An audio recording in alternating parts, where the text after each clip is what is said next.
Assalamualaikum warahmatullahi wabarakatuh. Bismillah, alhamdulillah, salatu wassalamu ala rasulillah Sayyidina Muhammad bin Abdullah wa ala alihi wa sahbihi wa mawala amma ba'du. Yang saya hormati Bapak Ibu Guru SDN Bawah 6. Pada kesempatan kali ini izinkan saya akan memaparkan terkait tentang budaya positif, di mana materi ini saya dapatkan di Pendidikan Guru Penggerak angkatan 9 tahun 2023. Baik Bapak Ibu yang terhormat, di sini kita diskusi secara serius dan santai. Yang pertama kita akan mempelajari atau membahas sedikit tentang disiplin dan nilai kebajikan. Bapak Ibu pastinya sudah tahu apa itu disiplin, apa itu nilai-nilai kebajikan. Mungkin sudah tahu, cuma disiplin itu kita biasanya menyebut kata disiplin itu pasti kaitannya dengan patuh dan tidak patuh, atau taat atau tidak taat terhadap aturan yang sudah dilaksanakan. Kemudian nilai kebajikan itu apa? Nilai kebajikan itu adalah karakter-karakter positif, ya Bapak Ibu, karakter-karakter positif yang harus kita munculkan, yang harus kita kembangkan, yang harus kita kuatkan kepada anak murid kita di sekolah atau di kelas kita masing-masing.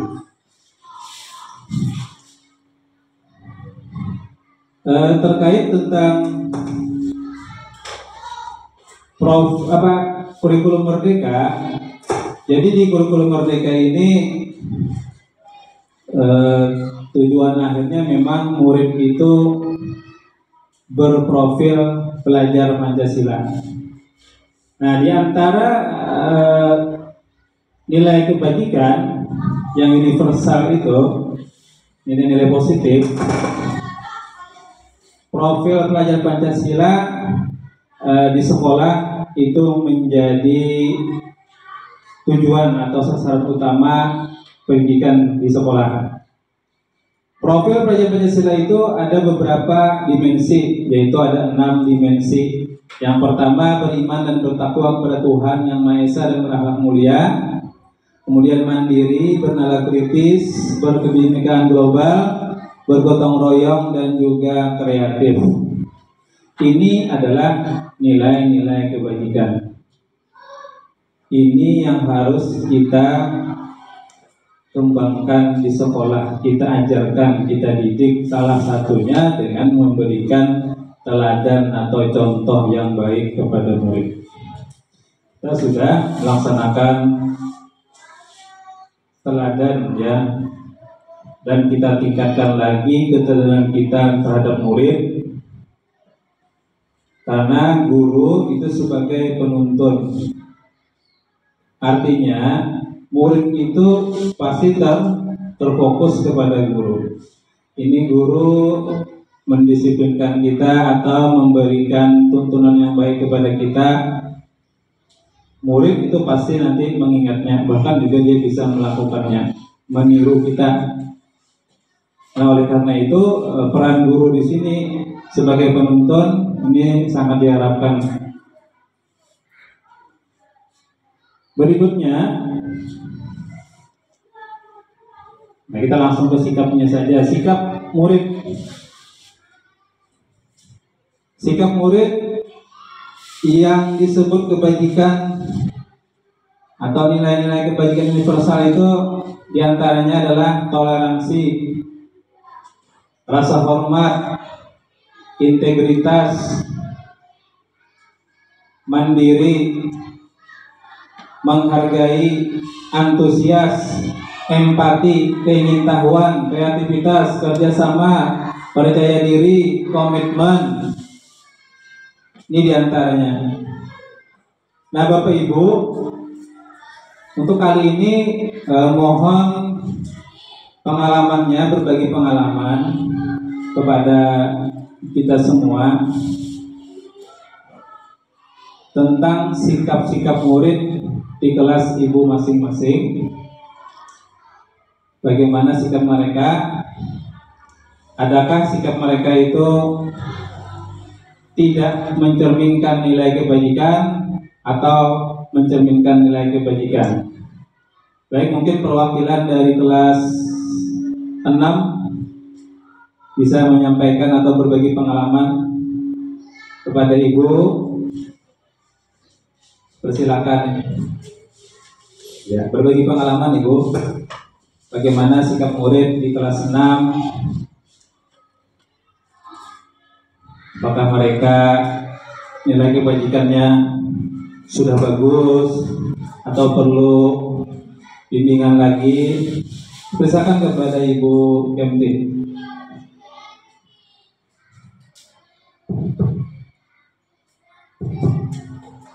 Assalamualaikum warahmatullahi wabarakatuh. Waalaikumsalam warahmatullahi wabarakatuh.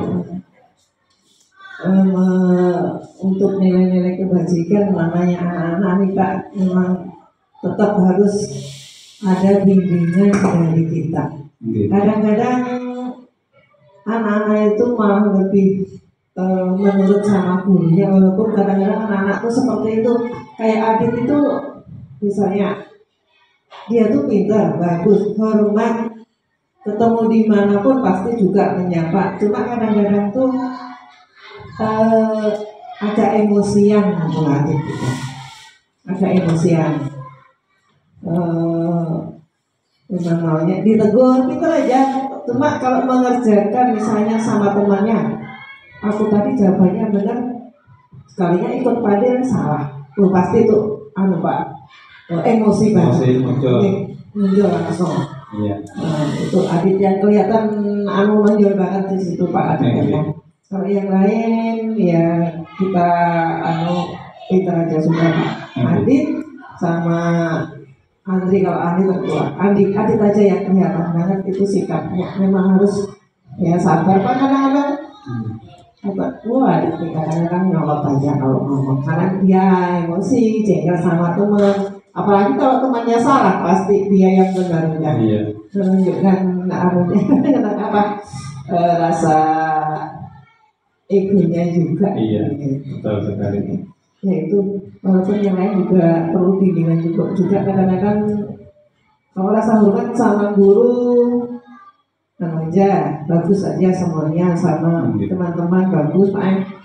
Cuma masih ada kadang-kadang yang mengolok-olok nih, masih ada yang bully. Pada kemarin juga sudah dijelaskan juga, jangan bully teman, nggak harus kekerasan kan gitu, saya nasihati. Olok-olok, ecek-ecek juga itu termasuk bully. Mungkin agak kurang juga nih Pak. Anak-anak nih loh, kalau berdoa aja yang ada namanya bacaan Musrikin itu namanya bapaknya Ansori, dinyaringin gitu Pak, pasti lo dikuatkan lagi. Iya, padahal niatnya dikuatkan. Tapi saya bilang nih sama Pak Sigo ini sahabat ya pasti itu si Eni yang bilang ya memang kata-katanya seperti itu ya nggak boleh marah, masa mau diganti. Nah sekarang nggak marah lagi, dulu pasti marah, nangis apa-apa, karena diberi nasihat itu, masa mau diganti apa lagi. Memang baca sama anak-anak ya seperti itu, lebih keras. Iya. Mungkin ini saja Pak pengalaman saya, mungkin nanti bisa Bapak tambah. Baik, terima kasih Bu, itu bukan untuk Ibu Kemti. Terima kasih Bu atas pengalamannya. Iya. Semua. Assalamualaikum warahmatullahi wabarakatuh. Waalaikumsalam warahmatullahi wabarakatuh. Baik, terima kasih Bu Kemti, bagus sekali pengalamannya. Artinya memang kita sebagai guru tidak bosan-bosan untuk memberikan nasihat, menuntun mereka, karena kita memang kewajiban sebagai guru memberikan ayoman, memberikan tuntunan, dan tuntunan itu jangan sampai bosan. Begitu ya pesannya, jangan henti-hentinya, karena tidak di SD ini, mungkin nanti di SMP, di SMA sudah dewasa, dia akan ingat keluar apa pesan atau nasihat dari ibunya waktu di SD atau gurunya waktu di SD. Jadi pesan kita tidak bosan-bosan untuk menyampaikan atau menuntun mereka, membimbing mereka ke arah yang lebih baik lagi. Baik, sekali lagi terima kasih untuk Ibu Kemti, tepuk tangan untuk Ibu Kemti. Satu lagi kalau minta pengalamannya kepada Ibu tadi kelas atas, kelas rendah, Ibu Fitri, Bu Fitria, ya. Silakan Bu Fitria.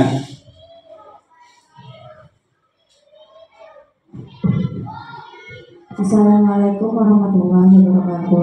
Waalaikumsalam warahmatullahi wabarakatuh. Terima kasih Pak. Ini untuk selama saya mengajar di sini, alhamdulillah anak-anak cukup baik ya Pak ya dalam karakter positifnya tadi, baik itu rasa hormat, keingintahuan, mandiri. Mungkin ada satu orang paling yang belum percaya diri, kayak siswa ulun yang bernama Putra. Putra itu mungkin masih belum percaya diri ya Pak ya. Jadi di kelas itu misalkan disuruh maju masih takut, masih gimana kayak gitu. Cuman teman-temannya alhamdulillah sekarang udah memotivasi Pak. Jadi teman-temannya, ayo Putra, kamu pasti bisa kayak gitu Pak. Jadi alhamdulillah sekarang ini ada peningkatan Pak Putra itu. Kalau dulu-dulu baru masuk kelas 3 itu awal-awalnya memang agak susah, kalau disuruh maju susah banget kayak gitu, nah takut salah mungkin Pak ya. Jadi alhamdulillah itu saja sih Pak yang pengalaman dapat ulun berikan kepada Pak.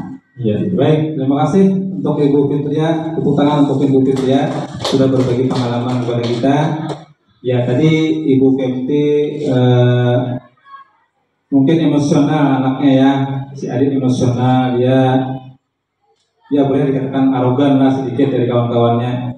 Kemudian Ibu Fitri tadi ada yang kurang pede, ya. Nah ini nanti terkait di materi berikutnya. Baik, terima kasih Bapak Ibu yang sudah memberikan pengalamannya. Kita lanjutkan.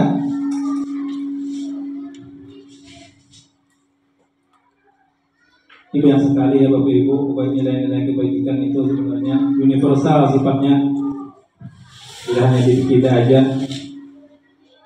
Artinya sudah mendunia. Apa itu nilai-nilai? Kita sudah tahu, sudah bisa membedakan mana yang baik, mana yang buruk seperti itu. Nilai-nilai kebajikan itulah nilai-nilai positif yang harus diterapkan kepada anak kita.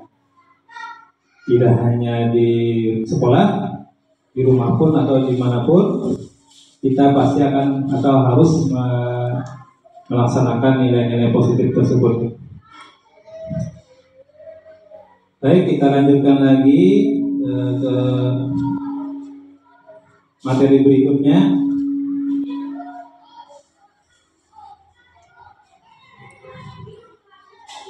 Nah, teori motivasi, hukuman dan penghargaan dan juga restitusi.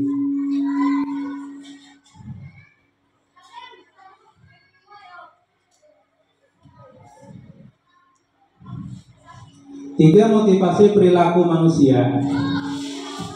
Ini bisa kita baca dulu di sini.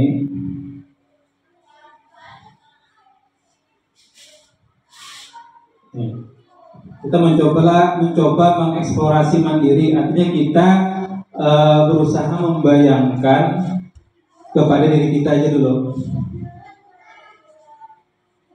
Coba kita tanyakan ke diri kita sendiri, bagaimana kita berperilaku? Mengapa kita melakukan segala sesuatu?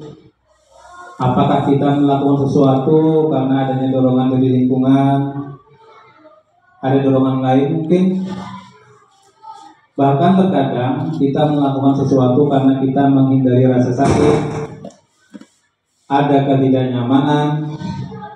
Terkadang kita juga melakukan sesuatu untuk mendapatkan apa yang kita mau. Pernahkah kita melakukan sesuatu untuk mendapat senyuman dari orang lain? Kita mencari perhatian orang lain, pernahkah? Pasti kita pernah. Ibu Kempi sudah senyum. Iya. Pernah ya? Kita melakukan sesuatu untuk mendapat hadiah?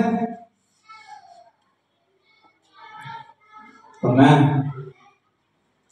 Kemudian mendapatkan uang. Kita nih melakukan sesuatu untuk mendapatkan uang, pernah? Pernah. Apalagi kira-kira alasan orang melakukan sesuatu. Nah, untuk itu kita akan coba sedikit mengambil referensi atau pendapat dari Diana Gosen.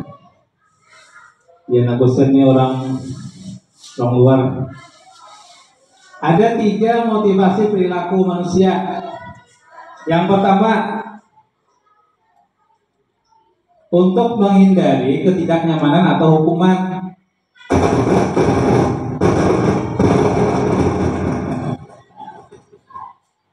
Jadi kita menghindari ketidaknyamanan atau hukuman, pasti toh melakukan sesuatu. Nah, tingkat ini tingkat terendah dari motivasi perilaku manusia. Jadi terkait motivasi tadi kata Ibu Fitria, berarti ini termasuk motivasi luar dalam dari diri kita. Nah, intrinsik kah, ekstrinsik kita kah motivasi seperti ini? Menghindari ketidaknyamanan atau hukuman. Nah, ini terkait dengan motivasi ya, bisa dari dalam diri kita sendiri atau bisa dari lingkungan atau dari luar. Biasanya orang yang motivasi perilakunya untuk menghindari hukuman atau ketidaknyamanan akan bertanya, apa yang akan terjadi apabila saya tidak melakukannya? Sebenarnya mereka sedang menghindari permasalahan yang mungkin muncul dan berpengaruh pada mereka secara fisik maupun psikologis, atau tidak terpenuhnya kebutuhan mereka. Bila mereka tidak melakukan tindakan tersebut, motivasi itu bersifat eksternal. Berarti dari luar motivasinya, tidak dari dalam diri sendiri.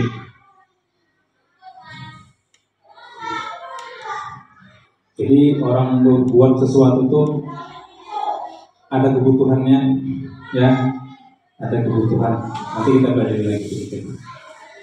Kemudian yang kedua, untuk mendapatkan imbalan atau penghargaan dari orang lain, kita melakukan sesuatu, pengen imbalan atau diapresiasi oleh orang lain.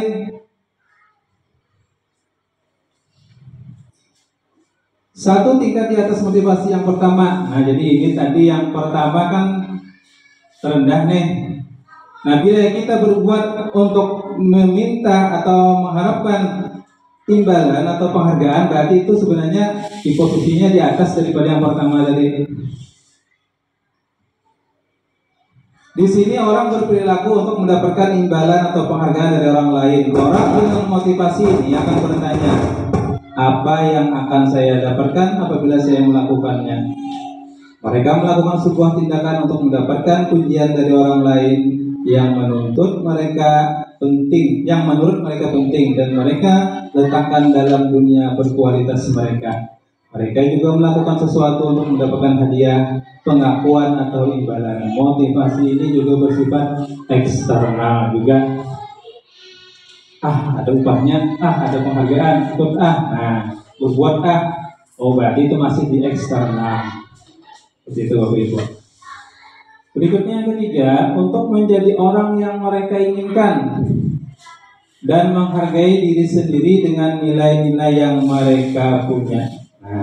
Orang yang motivasi ini akan bertanya, akan menjadi orang yang seperti apa bila saya melakukannya? Mereka melakukan sesuatu karena nilai-nilai yang mereka yakini dan hargai, dan mereka melakukannya karena mereka ingin menjadi orang yang melakukan nilai-nilai yang mereka yakini tersebut. Ini adalah motivasi yang akan membuat seseorang memiliki disiplin positif karena motivasi berperilakunya bersifat internal, bukan eksternal. Muncul motivasi itu dari dalam diri sendiri.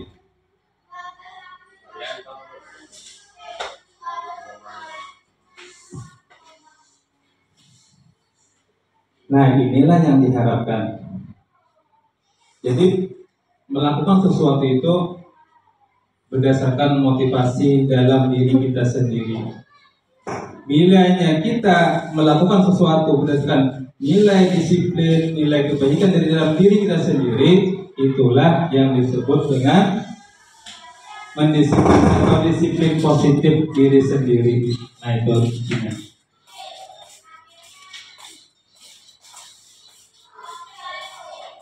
Baik Bapak Ibu, sampai di sini adakah yang ingin ditanyakan? Ya, Pak. Ya. Bapak Ibu, sampai di sini tadi adakah yang ingin ditanyakan atau sedikit memberikan pengalaman pribadi misalnya tentang motivasi intrinsik atau ekstrinsik kita?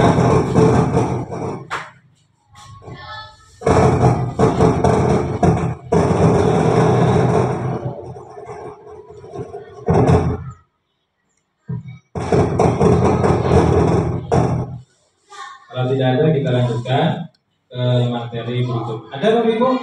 Gumur? Mungkin? Tentang motivasi, kita melakukan sesuatu kan berdasarkan motivasi. Ya. Kalau tidak berdasarkan motivasi berarti tidurnya enggak. Ada Ibu? Tidak ada. Coba ada? Kalau tidak ada, kita lanjutkan. Yang ini Pak.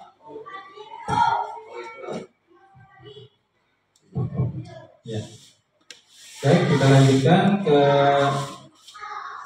materi berikutnya atau ke tadi materi tentang motivasi ya, dari motivasi hukuman dan juga penghargaan. Nah, berikutnya kita ke keyakinan kelas.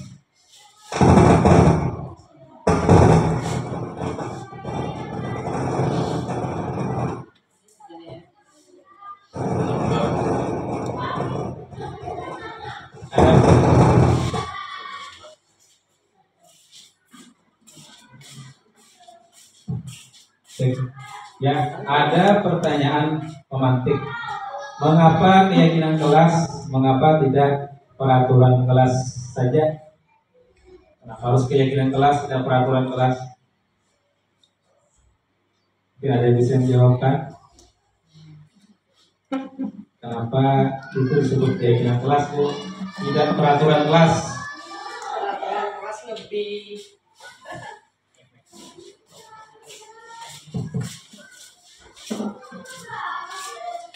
Bapak Ibu kita santai, serius santai, terlalu kaku.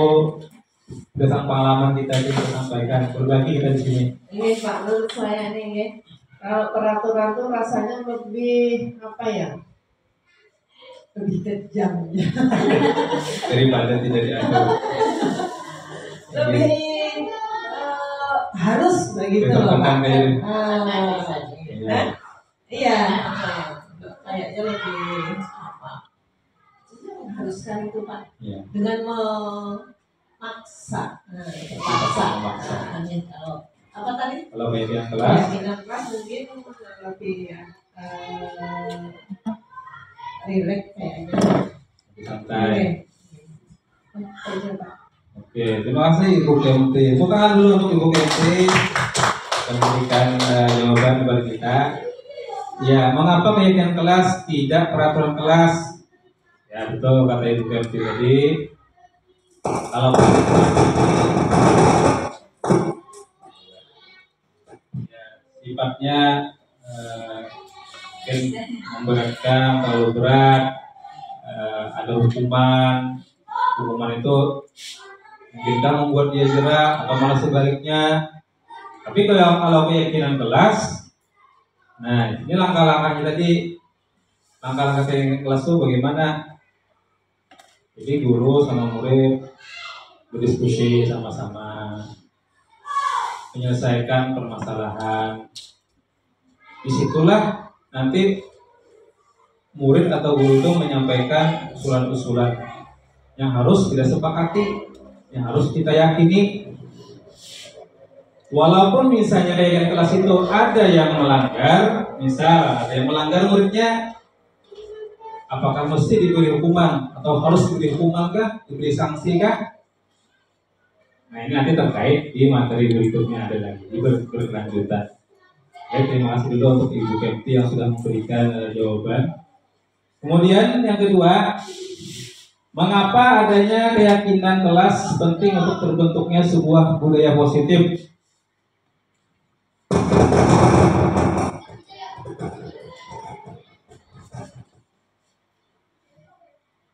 Dengan adanya keyakinan kelas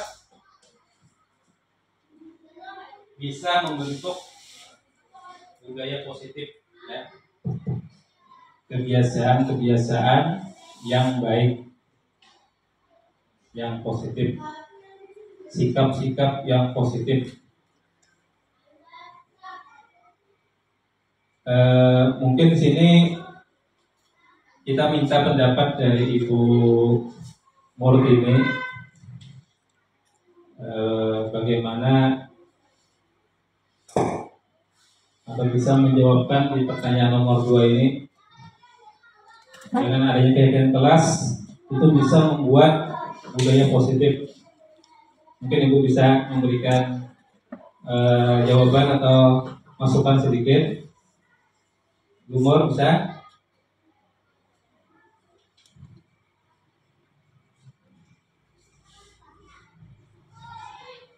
Atau Bu Diana? Bu Diana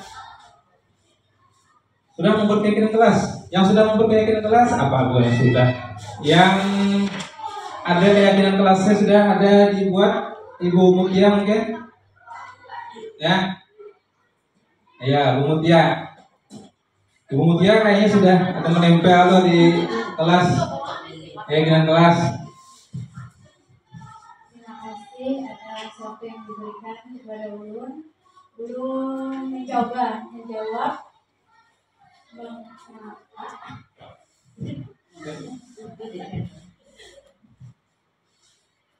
mengapa adanya keyakinan kelas penting untuk terbentuknya sebuah budaya positif. Menurut Ulun, kita kan ingin di kelas itu baik, bagus, positif itu kan yang baik-baik, bagus. Jadi kemarin sama-sama kita sama anak-anak menyepakati untuk membuat suatu keyakinan ini. Jadi tidak Ulun yang buat kata-katanya itu. Jadi dari anak-anak, oh Bu, sebaiknya ini. Nah jadi Ulun simpulkan. Jadi adanya keyakinan kelas itu yang terbentuk di kelas Ulun itu. Jadi mudah-mudahan bisa mengaplikasikannya ke depan dan mudah-mudahan kelas Ulun bisa baik. Gitu. Terima kasih Ibu Mutia, tepuk tangan.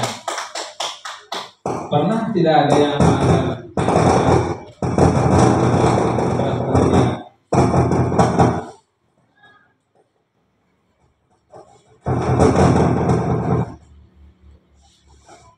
pernah? Ada. Nah biasanya apa keyakinan kelas apa yang dilanggarnya? Contoh misalnya kan di sana ada membersihkan kelas. Nah, di sana sudah Ulun memberikan tiket jadwal membersihkan kelas, tapi masih kotor masih kotor kelasnya. Dari situ Ulun tanya kenapa masih kotor. Ini Bu ada yang nggak mau. Padahal di sana sudah ada jadwalnya. Tetapi alasannya macam-macam Pak, karena misalnya dia berangkatnya ke siangan, jadi nggak sempat. Yeah. Nah, jadi Ulun nggak memberikan hukuman atau tindakan, tapi di sana Ulun nasihati di waktu istirahat nanti dia membersihkannya. Oke, toh? Ya. Ya. Jadi membersihkan juga ya. Terus tangan lagi bagus ya. Artinya dia ibu tidak memberikan hukuman yang memberatkan ya. Baik.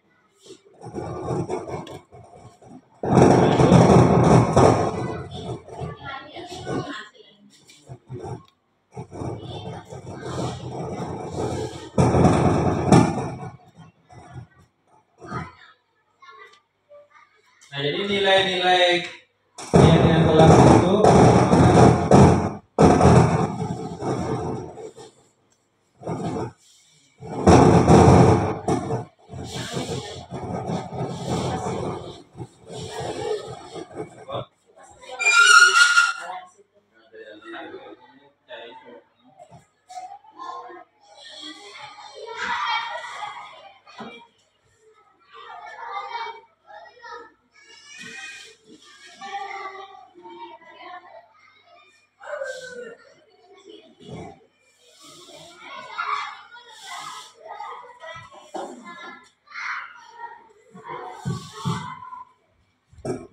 cek 1 2.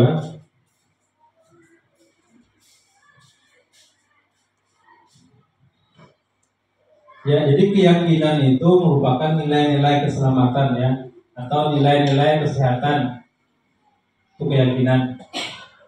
Nilai-nilai kebaikan universal yang disepakati secara tersirat dan tersurat, lepas dari latar belakang suku, negara, bahasa maupun agama. Ya. Jadi itu nilai-nilai kebajikan, nilai-nilai keselamatan, kesehatan yang sudah disepakati. Ya, makanya tadi di awal sebelum membuat kesepakatan pembagian kelas itu berdiskusi dengan pihak-pihak yang terkait. Jadi sekolah kelas kita, itu juga di sekolah, ya, di sekolah. Nah ini nanti kalaupun ada yang melanggar, apakah nanti diberi hukuman atau bagaimana, nanti kita pelajari.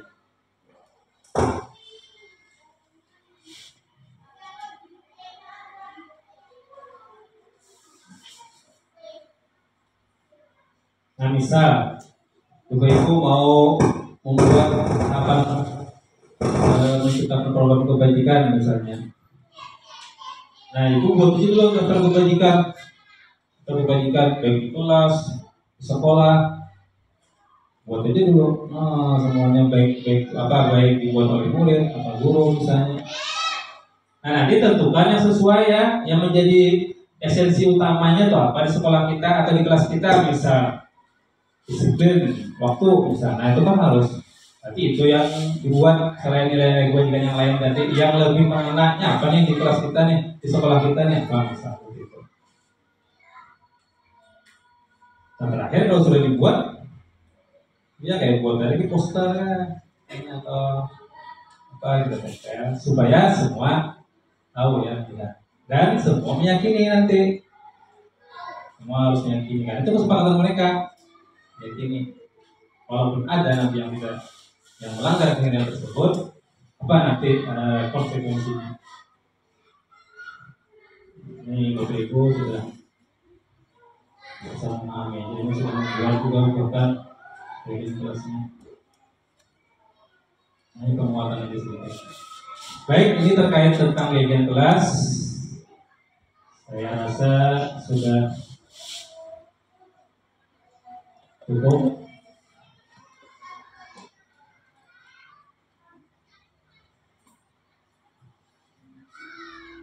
Dan contoh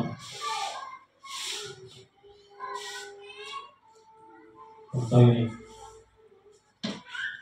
lihatlah tabel di bawah ini, dan tuliskan nilai kebajikan yang dituju dari peraturan yang tercantum. Nah ini ada peraturan, di sini ada nilai kebajikan yang dituju.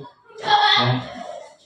Di sini nilai-nilai kebajikan universal merupakan nilai-nilai lintas budaya, bahasa dan suku bangsa maupun agama seperti keadilan, kehormatan, peduli, integritas. Nah begini. Nah kita membuat peraturan, misalkan kembalikan barang ke tempatnya. Nah ini nilai kebajikan oleh Bapak Ibu yang mana nih? Apakah keamanan, Tanggung jawab.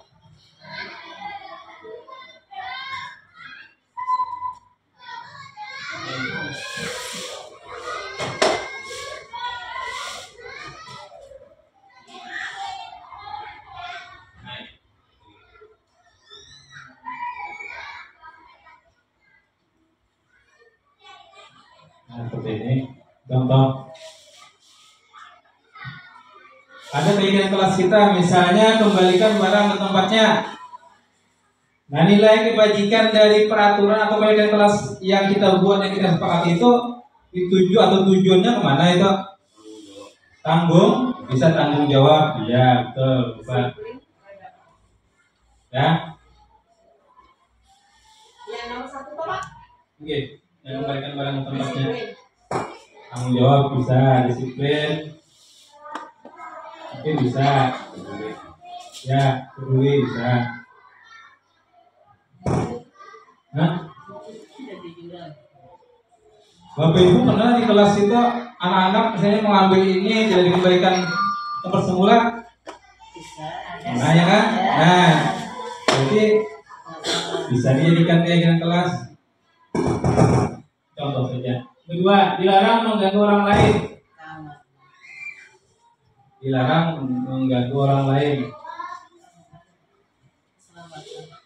Keselamatan bisa ya. Keselamatan, keamanan bisa. Ya, betul. Hadir 15 menit sekolah sebelum ujian dimulai. Disiplin. Dijawab. Dilarang melakukan kekerasan. Kenyamanan, keamanan, keselamatan, ya. Dilarang menggunakan narkoba. Kesehatan. Bergantian atau menunggu giliran. Antri. Bisa disiplin, ya. Dilarang merokok. Kesehatan. Gunakan masker. Dan berjalan di kelas dan koridor. Ya, keamanan. Nah, seperti itu.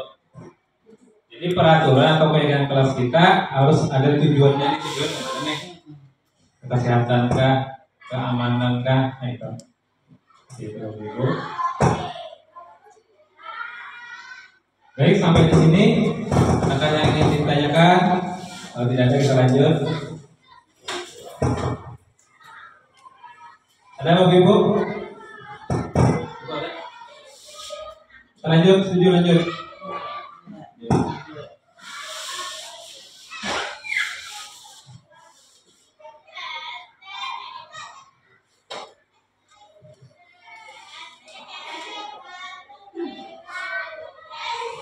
Nah, kita akan mempelajari sedikit tentang 5 kebutuhan dasar manusia.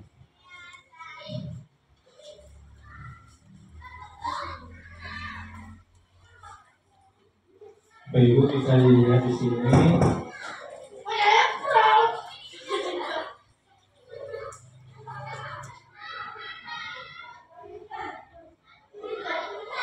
Nih, ini yang pasti dimiliki oleh manusia. Ya, 5 kebutuhan dasarnya. Bila 5 ini tidak tercukupi, ada sesuatu yang dilakukannya.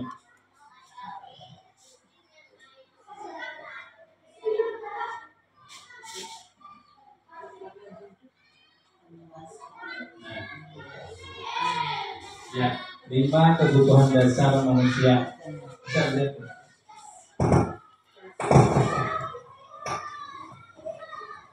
Yang pertama, bertahan hidup.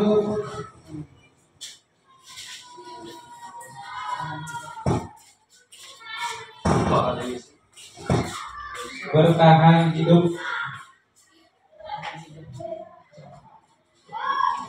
Apa contohnya kira-kira, Ibu? Tahu? Iya, bekerja, cari nafkah, cari makan. Nah, ya betul. Yang kedua, kasih sayang dan rasa diterima.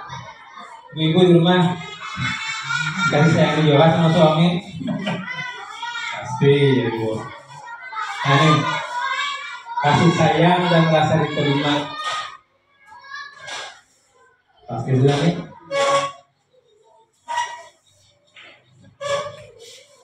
Biar di rumah atau ulun di rumah ada 3 orang, ada 4 ulun di rumah, 3 orang cuek ke jalan ulun tiap hari.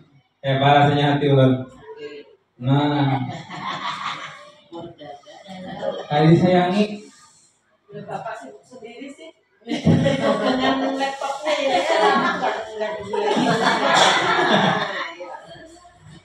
Iya kan? Ya, artinya kalau orang-orang nanti kita kadang tidak memberi kasih sayang tidak ada, memang hidup ini hambar. Apa? gimana pun Ya kan? Gimana pun, betul. Teorinya kan ini, prakteknya pun kayak ini juga. hidup segan kita Pengalaman juga ya. Yang paling seperti ini ibu-ibu, bapak-bapak, kasih sayang dan rasa diterima. Sekolah cueki aja diterima. Nah, bagaimana rasa kita? Tidak terpenuhi kebutuhan kita. Pasti ada sesuatu dilakukannya.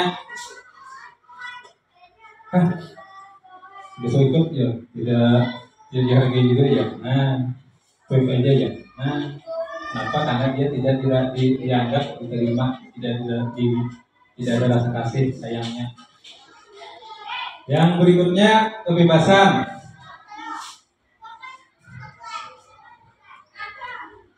Si suami sukanya mancing, tegur ya, jangan mancing oleh istri. Apa yang terjadi? Gugat. Nah, bahasa banyaknya meramut. Kenapa ada bebas, tidak bebas? Bisa toh?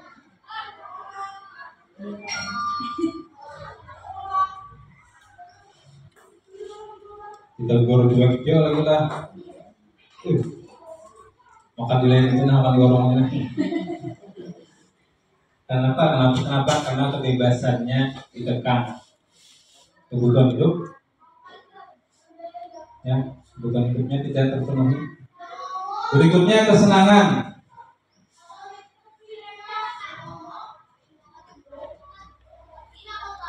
Istri mau ngajak jalan-jalan, suaminya nggak menuruti. Alamat. Not refreshing.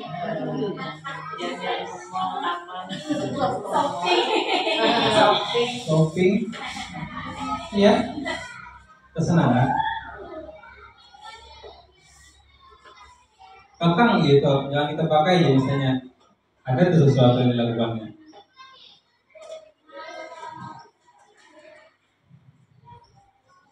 Pemain bola, suami, istri, kerja malas aja. Padahal tanding aja. Iya. Nah itu di keluarga, begitu juga di murid. Nah sekarang kalau minta, satu lagi lah, jangan cerita pengalaman ibu-ibu. Penguasaan. Anak ini akhirnya yang terakhir, untuk mau sekolah dalam PKI Sabdan, dalam belajar tidak bisa, ranking terakhir, akhirnya rajin aja turun misalnya. Tapi kita disuruh maju, ya pelan, ini baru bisa. Maju aja dibuka misalnya, agama tidak bisa. Nah berarti itu penguasaannya tertekan, tidak terpenuhi penguasaannya. Apa penguasaannya? Dia tidak menguasai materi pembelajaran. Malasnya ada, akhirnya dia tidak bisa.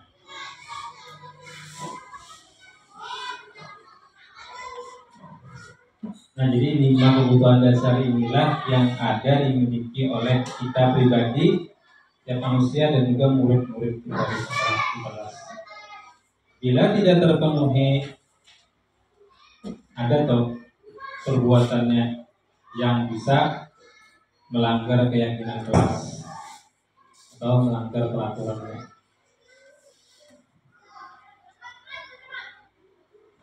Anak murid datang terlambat, misalnya nih, tiap hari datang terlambat. Menurut Bapak Ibu, 5 kebutuhan dasarnya apa yang baginya itu tidak terpenuhi kalau itu datang terlambat? Kasih sayang. Mungkin kasih sayang di rumah orang tua tidak ada. Ya, perhatian tidak ada. Jauh jarak abang memasakkan, menyiapkan sarapannya, akhirnya dia melanggar keyakinan.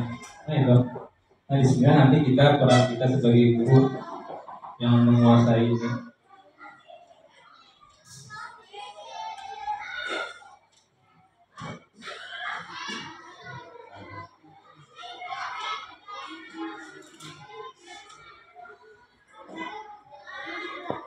Kita lanjutkan.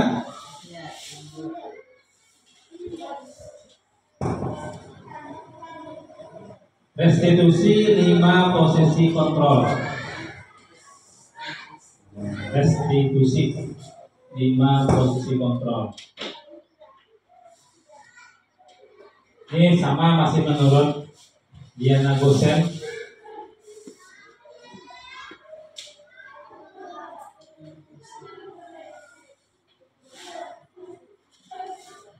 Nah, jadi untuk menerapkan keyakinan kelas kita, kedisiplinan positif kita di sekolah atau di kelas, guru itu ada memiliki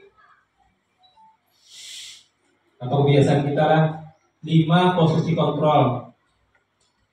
Yang pertama sebagai penghukum, ini tidak di sekolah aja lah, di rumah pun seperti itu.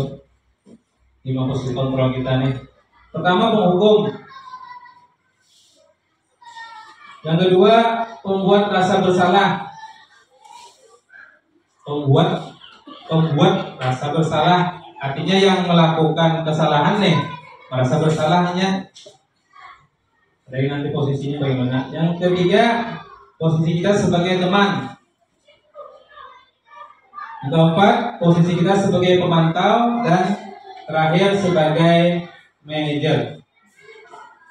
Kita kupas ke posisi kontrol sebagai penghukum.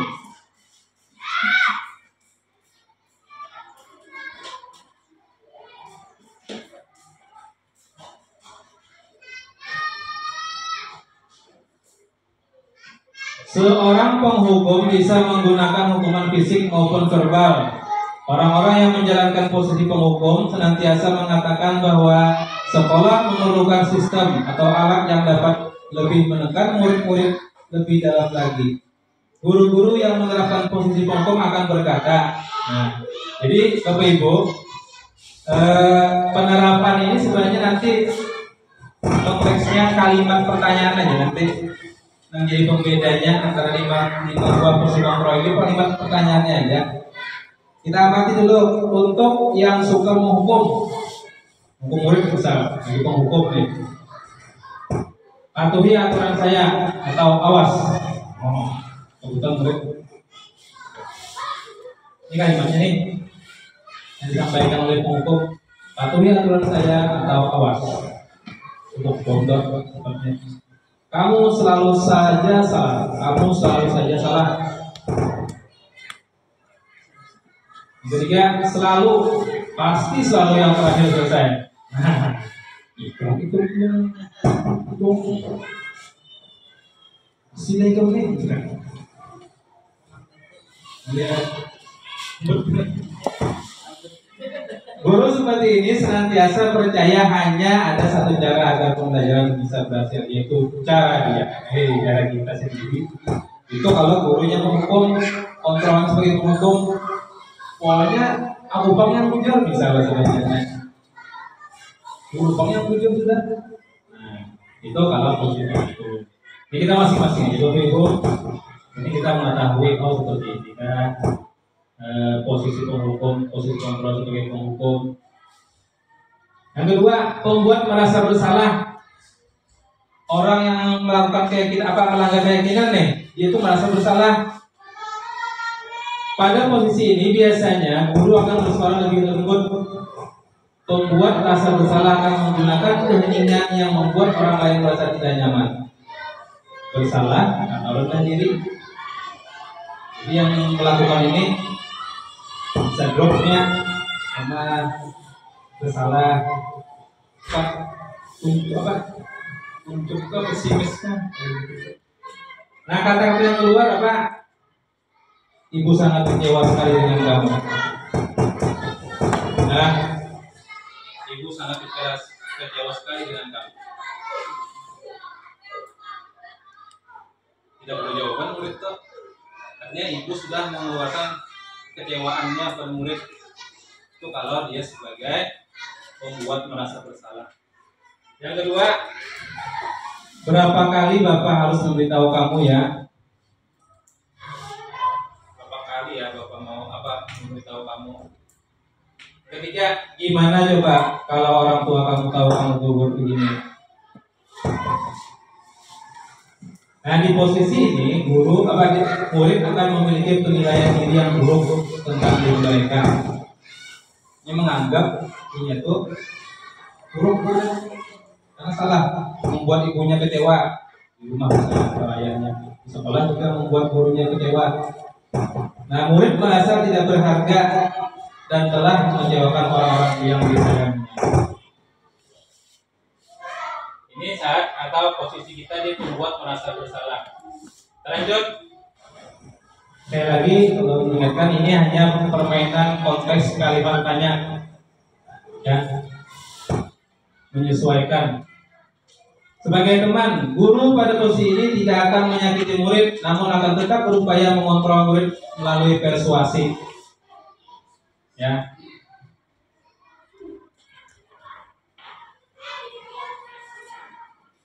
Jangan gemai aja lah murid. Nasihati. Posisi teman pada guru bisa negatif ataupun positif. Nah, nanti dampaknya ada. Positif berupa hubungan baik yang terjalin antara guru dan murid. Guru itu kayak teman murid saja, sampai-sampai lepas kontrol, murid lepas kontrol, guru lepas kontrol, saja mengganti murid. Bagi murid SMA, nah itu kan padahal niatnya memang tadi kan dia positifnya sebagai teman, cuma positif negatifnya ada. Guru di posisi teman menggunakan hubungan baik dan support untuk membantu seorang. Mereka akan berkata, ayo bantulah demi Bapak ya. Biasanya seperti ini. Ayo demi Bapak nah. Kalau mau main, kita merasa teman. Gitu. Ayo ingat tidak bantuan Bapak selama ini. Ketiga, ya sudah kali ini tidak apa-apa, nanti ibu bantu bereskan. Hal negatif, negatifnya dalam posisi kita nih sebagai teman oleh murid, bila suatu saat guru tersebut tidak membantu, maka murid akan kecewa dan berkata, saya pikir Bapak atau Ibu teman saya. Nah, dibalasnya murid merasa dikecewakan dan tidak mau lagi berusaha. Hal lain yang mungkin timbul adalah murid hanya akan bertindak untuk guru tertentu dan tidak untuk dengan guru lainnya. Nah ini karena akrabnya sama satu orang guru aja, guru yang lain cuekinya aja. Itu negatifnya dari posisi kita sebagai teman dengan murid. Berikutnya pemantau. Memantau berarti mengawasi. Nah, pada saat kita mengawasi, kita bertanggung jawab atas perilaku orang-orang yang kita awasi. Posisi pemantau berdasarkan pada peraturan dan konsekuensinya. Dengan menggunakan sanksi atau konsekuensi, kita dapat memisahkan hubungan pribadi kita dengan murid. Sebagai seorang yang menjalankan posisi pemantau, pertanyaan yang diajukan seorang pemantau, contohnya, peraturannya apa? Misalnya melanggar keyakinan. Peraturannya apa? Apa yang telah kamu lakukan? apa yang telah kamu lakukan. Guru kepada murid. Sanksi atau konsekuensinya apa? Ini yang melanggar ya, ini posisi kontrol ini adalah murid, posisi kita sebagai guru terhadap murid yang melanggar keyakinan.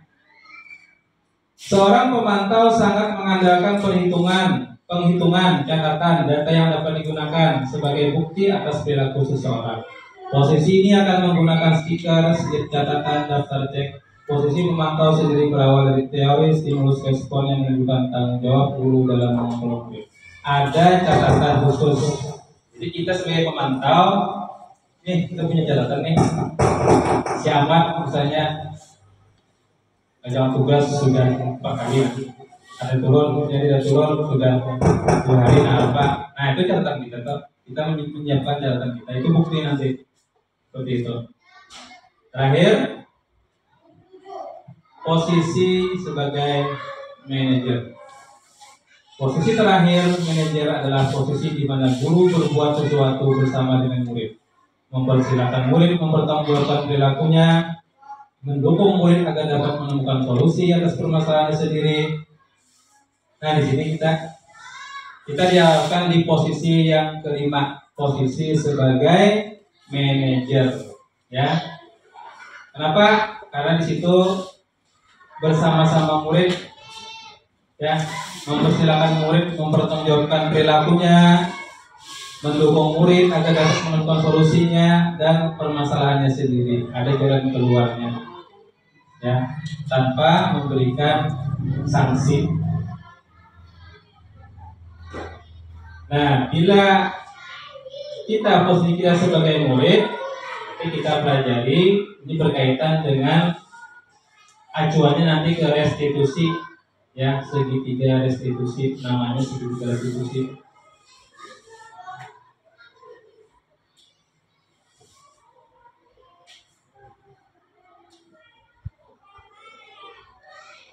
Tadi ada 5 ya, masih ingat Bapak Ibu yang 5 tadi posisi kontrol kita. Pipit, apa tadi pipit? Yang pertama posisi kontrol sebagai penghukum. Yang kedua, ya, pembuat merasa bersalah. Yang ketiga sebagai teman. Yang keempat pemantau. Yang kelima sebagai manajer. Nah, ini posisi kita. Cuma diharapkan posisi kita itu sebagai manajer. Nah, terkait posisi kita sebagai manajer, nanti bagaimana langkah-langkahnya, nah itu nanti tertuang di sini. Jadi kita lanjutkan lagi, materi terakhir adalah segitiga restitusi. Posisi kita sebagai pemantau, sebagai manajer tadi. Posisi kita sebagai manajer,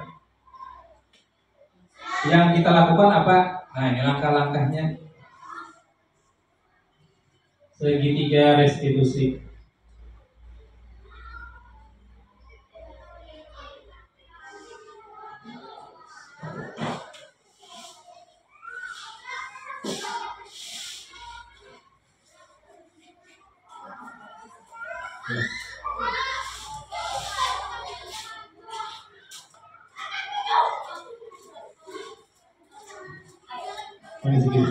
Ini kita bahas dulu. Langkah pertama, Bapak Ibu, menstabilkan identitas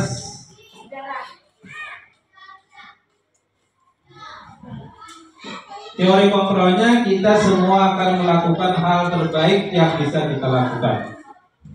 Jadi anak nanti berbuat kesalahan, melanggar keyakinan kelas kita, baik itu sifatnya yang sedang, yang rendah, atau yang berat misalnya kesalahannya. Yang pertama kita menstabilkan identitas. Yang banyak dulu sebentar. Yang kedua, tahap kedua ya, validasi tindakan yang salah. Validasi tindakan yang salah. Semua perilaku memiliki alasan. Orang berbuat jahat itu ada alasannya. Orang berbuat baik apalagi ada. Kesalahan itu bagian dari proses pembelajaran. Jadi tindakan itu pasti ada alasannya. Si Ahmad kalau turun, siapa punya kalau turun? Tinggal turun kayak Sabran. Ada tuh alasan Sabran.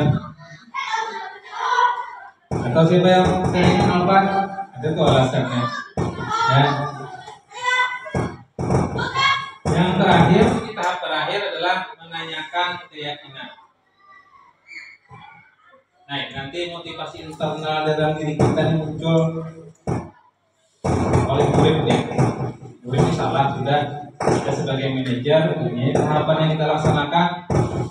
Ada tuh nanti motivasi dari dalam dirinya sendiri oleh murid itu muncul. Nah,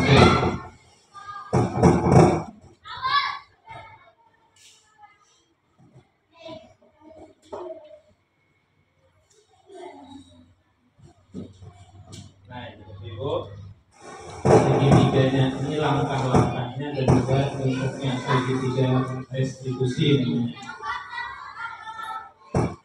Ini merupakan metode dari melanggar keyakinan kelas, keyakinan atau melanggar peraturan, tapi cara penyelesaiannya itu dengan menjadikan murid itu menjadi konsekuen, tanggung jawab kepada, kemudian dia juga merasa berdaya diri dan mandiri, tidak pesimis ya, walaupun dia salah, sebagainya.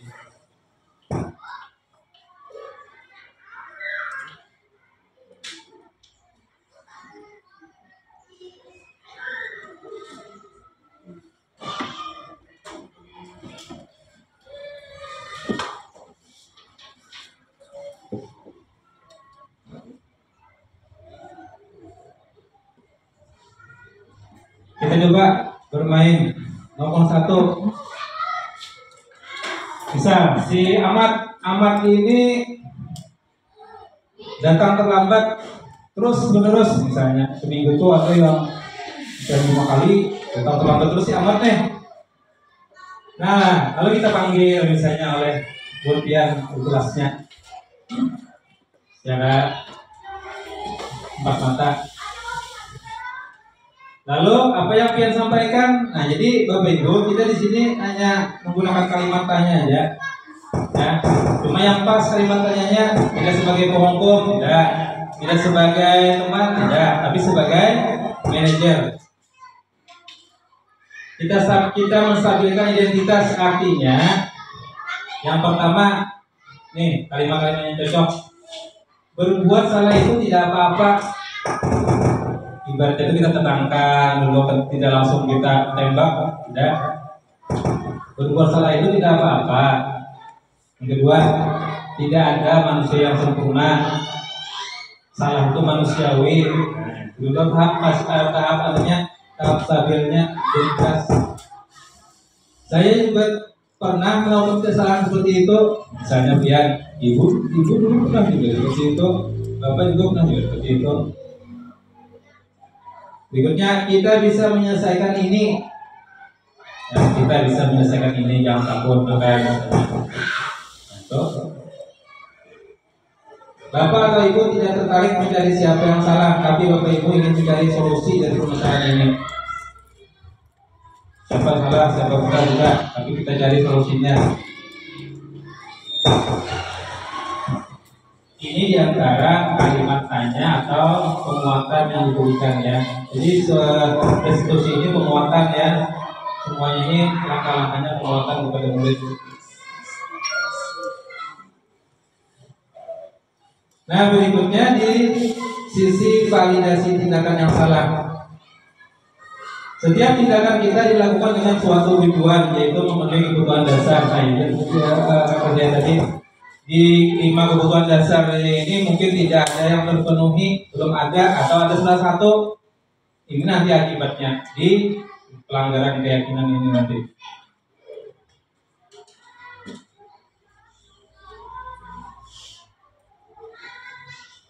Nah, pertanyaannya, padahal kamu bisa melakukan yang lebih buruk dari ini ya.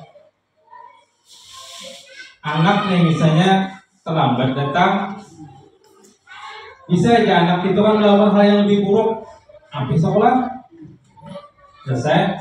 Nah, tapi kita sebagai manajer tidak apa-apa nak, semua orang pasti pernah salah.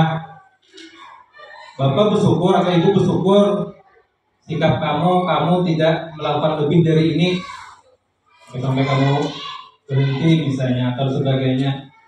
Nah, itu kalimat pertanyaan kita, penguatan kita. Berikutnya, kamu pasti punya alasan mengapa melakukan hal ini. Nah, kita cari pertanyaan apa, kita cari jawaban anak. Ya, misalnya bapak ibu tahu kamu seperti ini, pasti kamu ada alasannya. Ya bu, ya pak, ini. Oke, sudah.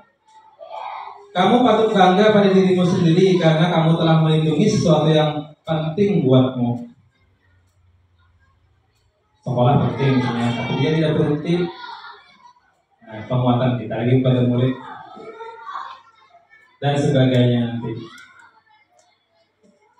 Ini contoh kalimat tanyanya, jadi penguatan kita. Yang terakhir adalah tahap atau sisi yang ketiga, menanyakan keyakinan. Tanyakan. Masih amat tadi. Si Ahmad, apa yang kita percaya sebagai kelas, sebagai keyakinan kelas atau keyakinan keluarga misalnya? Jawabnya disiplin waktu bu. Bisa. Tahu kan Ahmad kita sudah membuat juga misalnya peraturannya apa keyakinan kelasnya. Nah, apa nilai-nilai yang telah disepakati Mat? Disiplin bu, disiplin waktu bu, disiplin belajar bu, misalnya.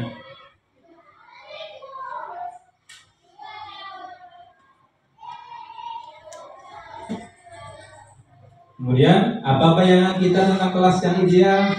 Kalau disiplin Mas misalnya, baguslah. Tinggikan, tidak bu, misalnya. Disiplin itu makanya bagus, misalnya untuk kita menghargai waktu atau bermanfaat bagi kita nanti, ya bu, ya misalnya. Terus apa yang mau lakukan? Maaf, minta maaf bu, saya tidak mengulangi lagi. Sambil tetap dikontrol. Nah, jadi cuma panjang banget. Nah, kita bermain sedikit bu, terakhir nah. Di sini ada contoh strip skenario. Ada Pak Joko, Mario dan Adi. Ya. Mario dan Adi merupakan murid kelas 8. Pada jam istirahat makan siang, saat semua anak lain bermain di luar kelas, mereka diajak bicara oleh guru wali kelas mereka, Bapak Joko, di ruang kelas. Coba aku minta bantuan satu orang, Pak Ilmi kan? Pak Ilmi kau lah, ada lihatnya, baca bisa. Ya, malu aja lagi. Coba bibit aja. Malu aja lah. Ayo, bisa, baca. Ya, coba. Ya. Mario, ya. Adil, Adil. Hai. Bisa dibedah. Nah. Mario, Adi, Bapak tadi dengar laporan dari guru piket di kantin. Sepertinya kalian dalam masalah ya? Ada yang bisa Bapak bantu? Apa yang terjadi? Ya. Mario dan Adi, iya Pak. Tadi pada jam istirahat pagi kami main lempar-lemparan makanan di kantin, tapi tidak sengaja malah lempar ke wajah Ibu Dina, kepala sekolah, ketika beliau sedang berjalan.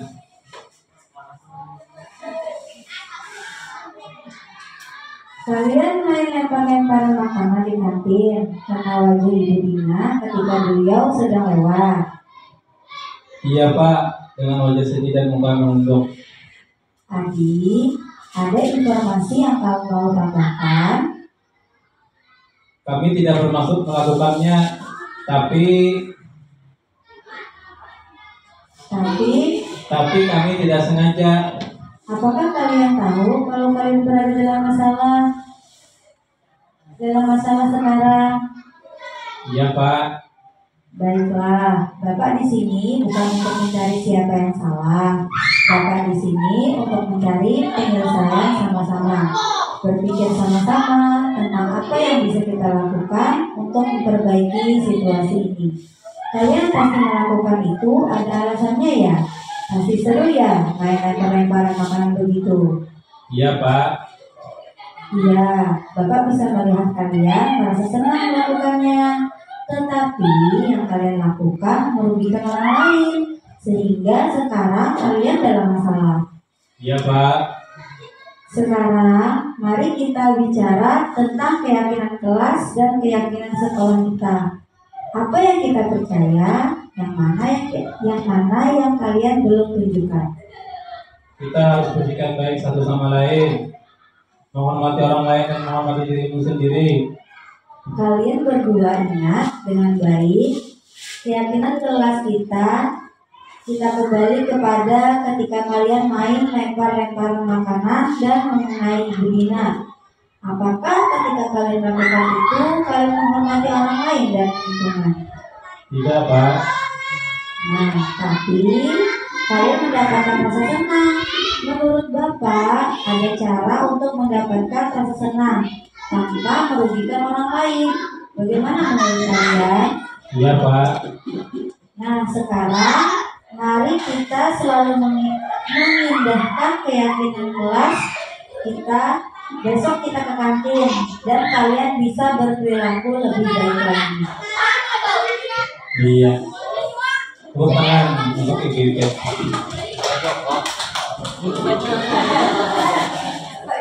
Setelah 3 tahap itu dilakukan, guru dapat menanyakan pada anak apa yang ingin mereka lakukan untuk memperbaiki situasi saat ini. Disinilah restitusi dapat dilakukan. Nah, Bapak Ibu, di tahap pertama tadi kan menstabilkan validasi tindakan ya. Yang pertama tadi, ya lah, validasi tindakan atau menstabilkan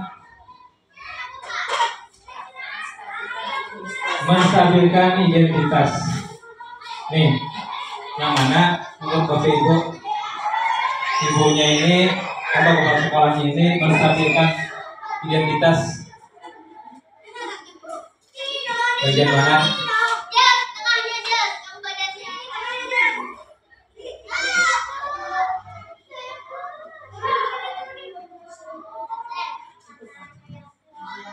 Mana?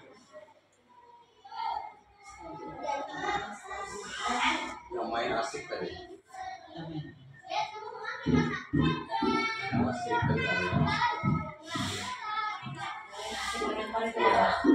Kalian main lempar-lemparan cuma Yang apa Pak? Yang asik bermain tapi sudah habis ini Pak. Mana? Itu yang pakai seru tenang. ini ya, ini Pak. Iya. Yang ada yang mencari siapa yang salah benar. Ya. Ini Pak. Ya. Seru. Jadi kayaknya tuh guru ini ikut-ikutan juga dulu, ya kan? Ikut nyemplung dulu ke permasalahan nih. Ih betul nak, rame tuh lempar-lemparan. Nah itu menstabilkan identitasnya. Jadi anak tidak langsung tembak, ya, menstabilkan. Misalnya nih, datang terlambat kenapa? Nonton bola Pak apa ini lampu ada bola itu kok begitu suka kan itu menstabilkan dulu nih. Nah nanti di tahap berikutnya baru berikan penguatan yang membuat anak itu bisa berubah. Oke. Yang kedua gimana ya kira-kira tahap dari apa? Validasi tindakannya. Mana? Ini Pak. Ini memang tadi. Ya, nah. Ini Bu.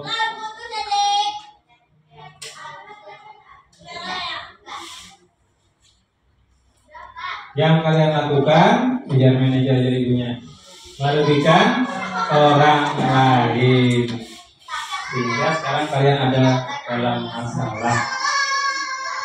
Yang kedua, tahap duanya, tahap terakhirnya menanyakan keyakinan. Mana keyakinannya? Nah, sekarang ini ya. Lihat. Nah ini, tanyakan. Artinya kita menanyakan keyakinan. Keyakinan apa yang sudah kita langgar, yang sudah kamu langgar, yang sudah kamu tidak patuhi, misalnya dari guru nih, manajer. Nah ini Pak, gitu. Sampaikannya.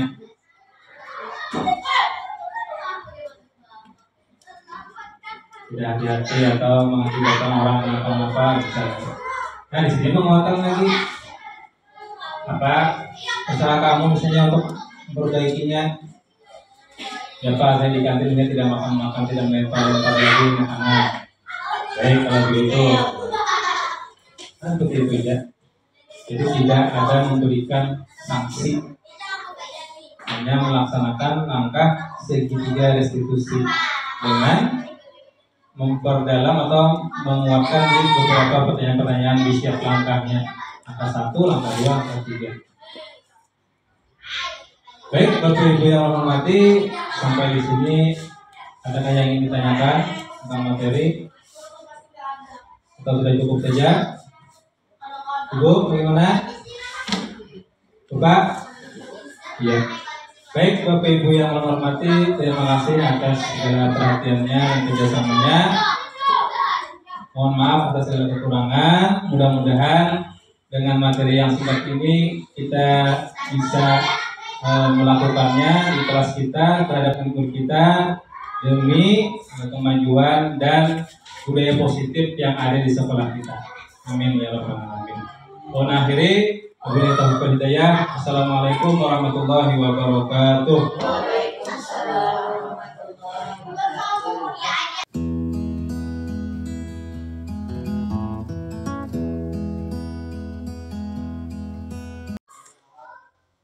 Assalamualaikum warahmatullahi wabarakatuh. Waalaikumsalam warahmatullahi wabarakatuh. Bagaimana kabar kalian hari ini? Alhamdulillah, luar biasa. Allahu Akbar. Semangat ya. Semangat. Semangat. Perhatikan ya, supaya kita fokus belajarnya. Baik, anak-anak Bapak, hari ini kita akan mempelajari sesuatu. Mau tahu? Mau. Sebelumnya, Bapak mau tanya dulu, ya? Mau jawab ya? Dapat. Kalau misalnya nih, Amat ini dia jalan-jalan ke Depan. Martapura, naik Kendaraan. kendaraan. Ya. Amat ini nggak pakai helm. Naik kendaraan ke jalan raya nggak pakai helm. Kepala ibu tapi ya. Amat santai jalan, ternyata Ada Pak Polisi. ada Pak Polisi. Tilang. Amat Tilang. nasib sial Amat kena tilang. Ya kan, tilang. Jadi ada bukti pelanggarannya. Apa bukti pelanggarannya? Nggak pakai helm. Amat nggak pakai helm. Berarti Amat itu terhadap peraturan lalu lintas patuh atau tidak? Tidak mematuhi, tidak taat. Berarti dia dapat sanksi, ditilang. Ya. Nah, selamat nggak dia? Selamat, aman dia selamat. Ya. Contoh lagi, perhatikan. Naipa ini tinggalnya di daerah yang penuh dengan kabut asap misalnya. Kenapa? Karena saat ini cuacanya panas, ya, kabut asap banyak. Lalu Naipa ini tidak memakai masker. Apa yang terjadi kepada Naipa kalau tidak pakai masker di daerah yang banyak asapnya? Sakit, sesak napas, sama batuk. Ya. karena terhirup asap, akhirnya dia batuk, sakit akibatnya tidak. Orang sakit itu berarti dia tidak apa? Tidak sehat. Kenapa? Gara-gara tidak pakai masker, dia tidak sehat. Iya kan? Nah, sekarang kita akan membahas tentang peraturan atau bisa disebut dengan keyakinan kelas. Ya, keyakinan kelas. Kesepakatan kelas yang kita yakini itu adalah nilai-nilai kebajikan. Nilai-nilai kebajikan itu artinya nilai-nilai yang positif, yang baik. Contoh tadi perhatikan, Ahmad tadi naik kendaraan tapi dia tidak pakai helm. Dia melanggar tidak peraturan? Padahal peraturan itu dibuat supaya kita selamat di jalan raya, tapi Ahmad tidak mematuhi. Akhirnya dia selamat tidak? Ya. Nah, ini salah satu orang yang tidak mematuhi peraturan. Dia tidak meyakini berarti. Mubarak, perhatikan. Berarti Ahmad ini tidak meyakini bahwa itu nilai positifnya, itu nilai kebajikannya, itu nilai baiknya. Coba seandainya dia pakai helm, selamat tidak? Selamat. Begitu juga tadi si Naipa. Coba diyakini. Naipa ini tidak yakin bahwa menutup hidung pakai masker, mulut pakai masker itu menghindari dia sakit. Tapi dia tidak yakin. Akhirnya sakit. Itu akibatnya kalau melanggar. Ya, jadi keyakinan kelas itu adalah nilai-nilai kebajikan.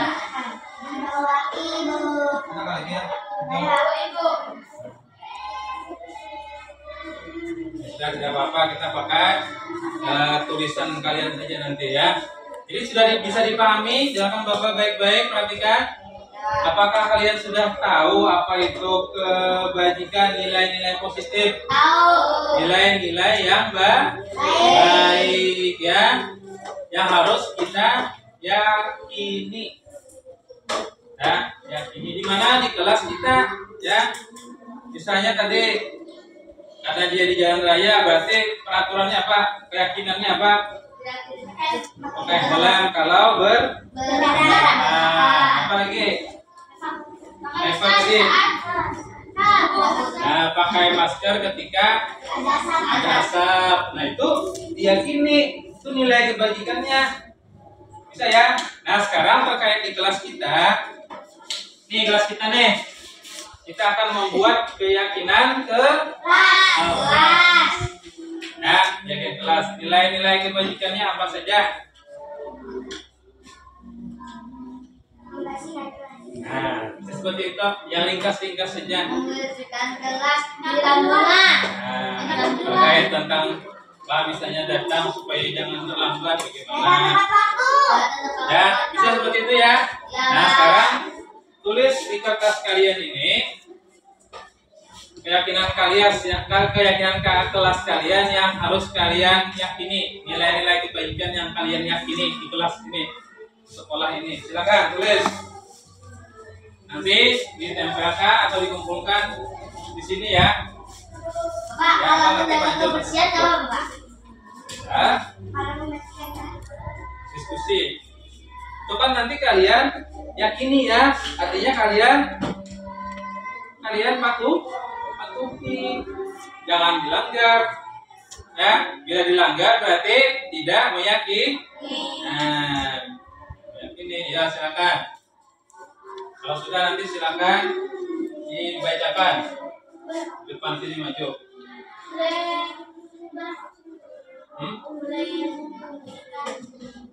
Untuk tanggal yang plus apa? Coba. Belajarnya bagaimana, lingkungan kelas bagaimana, diri kita bagaimana, nilai-nilai yang baik, sikap-sikap atau kebiasaan yang baik, ya, jangan yang negatif, yang jelek, jangan. Yang positif, yang baik. Disiplin waktu baik enggak? Baik kan? Nah, bisa ditulis. Sudah. Ya, selesaikan kalian dulu. Kalau sudah nanti kita buka. Udah, Pak. Nah, Ada dua, Pak. boleh. Ada satu, Pak. Enggak apa-apa. 1, 2, sudah 3. Ada kedua. Itu, Pak. Nah, Pak. kalau sudah nanti kita maju sama-sama ya.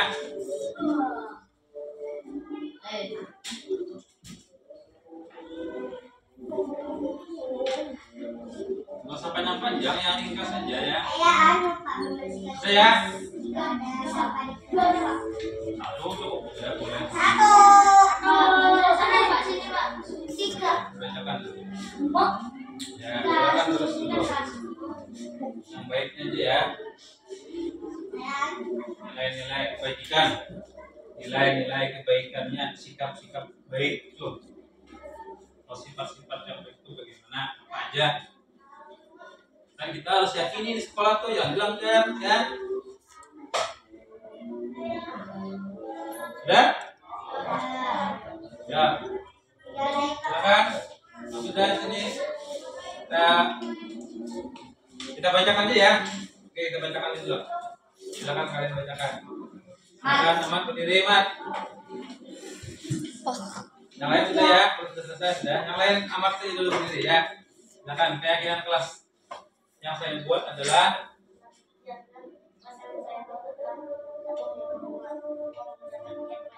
yang ini, Mat. 1.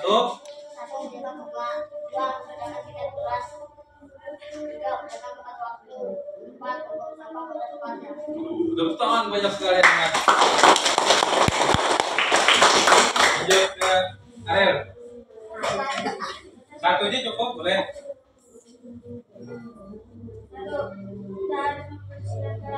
Harus membersihkan kelas. Oke. Berikutnya mengambil sampah di luar kelas.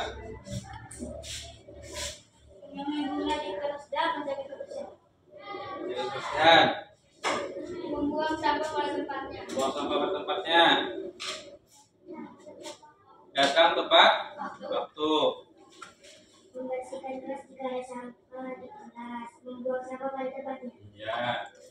Menjaga kebersihan dan menyiram bunga jika ada sampah harus dibuang. Ya. Menyiram bunga. Siram bunga.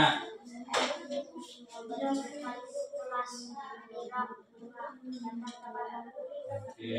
Bagus. Tepuk tangan untuk kalian semua. Nah, itu ya.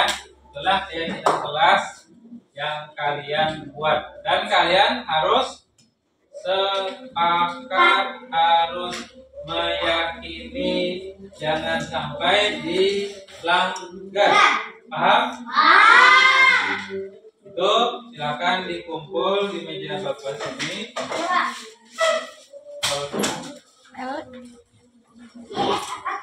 Misalnya kumpul, diletakkan di sini. Nanti kita letakkan di sini.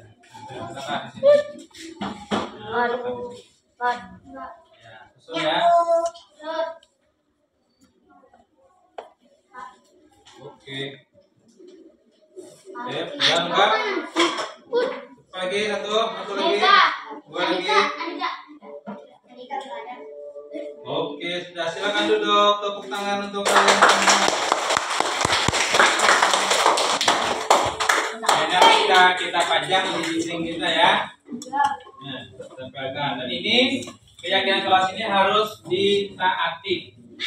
Ya.